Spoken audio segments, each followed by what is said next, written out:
let's be honest. It takes a bit of madness to believe in magic, to believe in the unseen, the impossible, the unproven.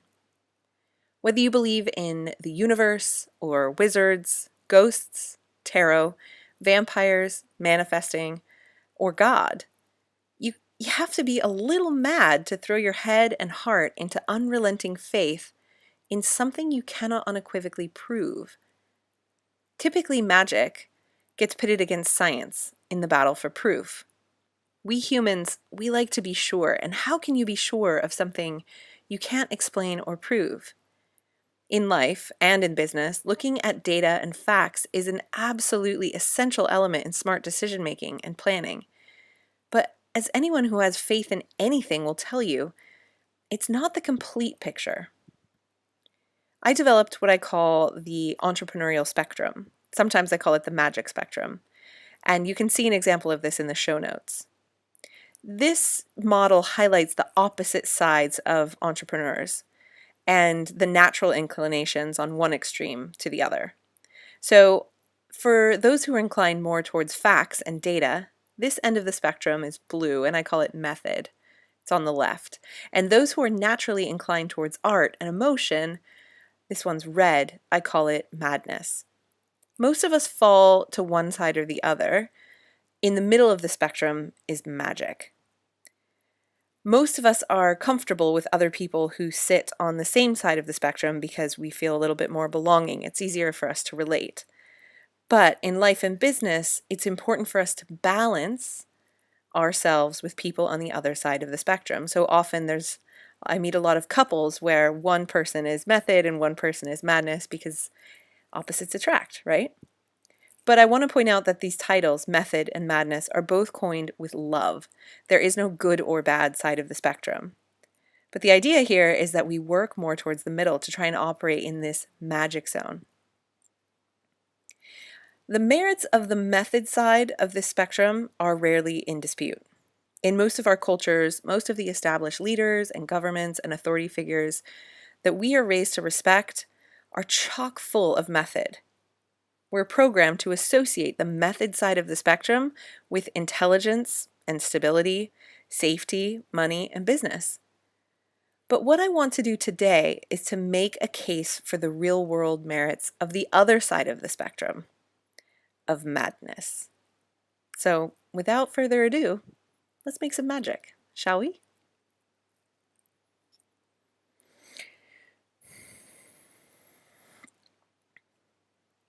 As an artist, a writer, an extremely sensitive person, and generally a fairly emotional and intuitive creature, I've always been steeped deeply in the madness category.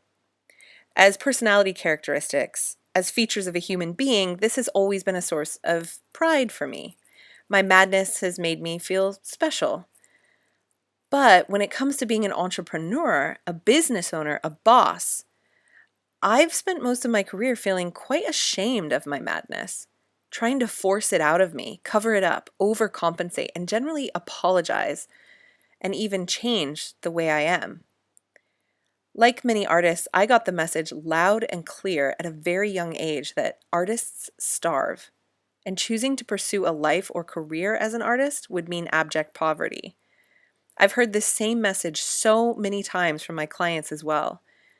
As teens, sometimes even as children, we all knew we had to make a choice, right? Choose to take a gamble on the artistic skills and passions that our madness has granted us, or have a successful life where we'd be able to provide for ourselves and our families.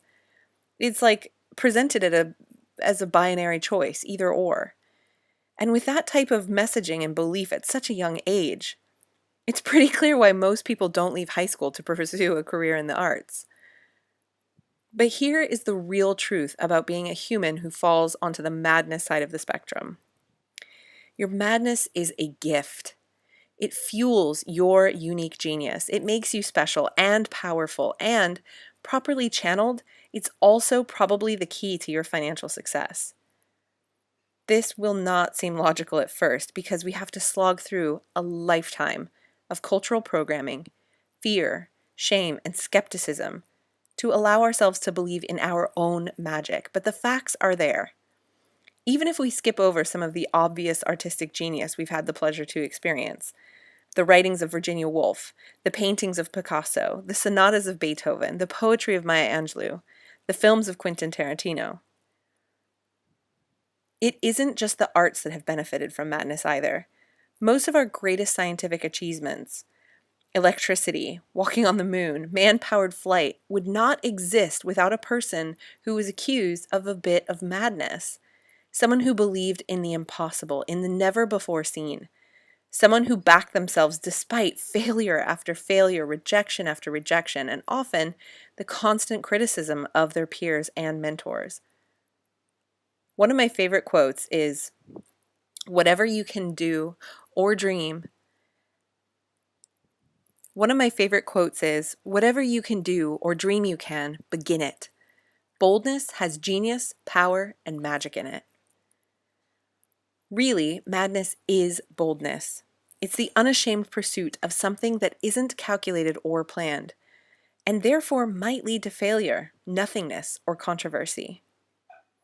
Another quote along these lines that I love is that famous line by Jack Kerouac from On the Road. "The only people for me are the mad ones, the ones who are mad to live, mad to talk, mad to be saved, desirous of everything at the same time. The ones who never yawn or say a commonplace thing, but burn, burn, burn like fabulous yellow Roman candles exploding like spiders across the stars, and in the middle you see the blue center light pop, and everybody goes, ah." I personally am for the mad ones.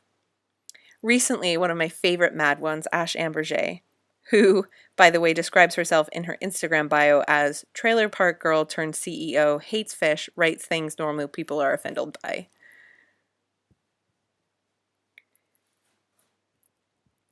Recently, one of my favorite mad ones, Ash Amberjay, who describes herself in her Instagram bio, by the way, as trailer park girl turned CEO, hates fish, writes things normal people are offended by, said this: "Be brave enough to cause problems. This is a big focus of my forthcoming book and a big part of the way I live my life. It's the opposite of Zen. It's the opposite of all the feel-good advice you hear, but it's important. A person who never causes any problems is a person who doesn't trust herself to handle them." As an entrepreneur, pursuing madness means being brave. Our tribe we call enchanted rebels, and that is because there is rebellion in being mad. There is rebellion in building a brand. It means you can't be afraid of controversy because madness totally freaks people out sometimes. Madness is not based in facts and data. It's based in feelings, and feelings can be very confronting, especially to people who are on the extreme method side of the spectrum. And when people feel confronted, they're not always nice.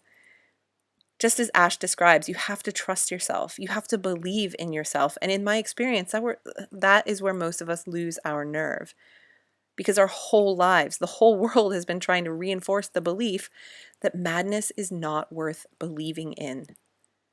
It's woo-woo, it's fluffy, it's cute, it's a hobby, it's too competitive, it's too risky, it's too subjective. Why should anyone choose to pursue a career or build a business rooted in madness? So I'm here to tell you today, and every day, that the real secret to finding freedom and fulfillment as an entrepreneur is to find, embrace, and share what makes you special. And if you're on the madness side of the spectrum, that is your madness. Method is great for business. It's effective. But it can be a bit boring and it can only take you so far.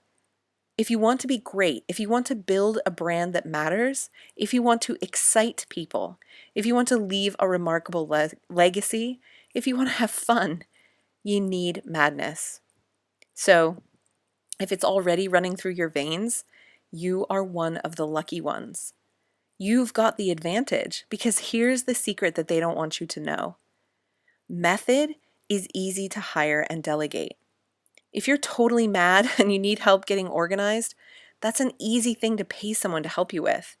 But if you're all method and you need help creating art, finding your weird, believing in your magic, that is a much tougher road.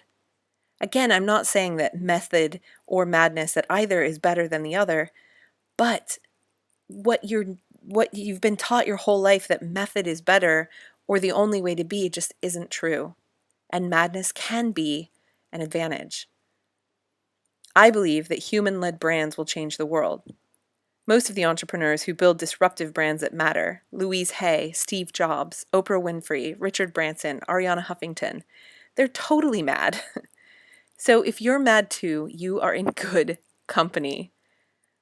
Your one job now is to find your way back to that place inside of you, the place where you know who you are, that one that was wild and unashamed before the world told you to get serious.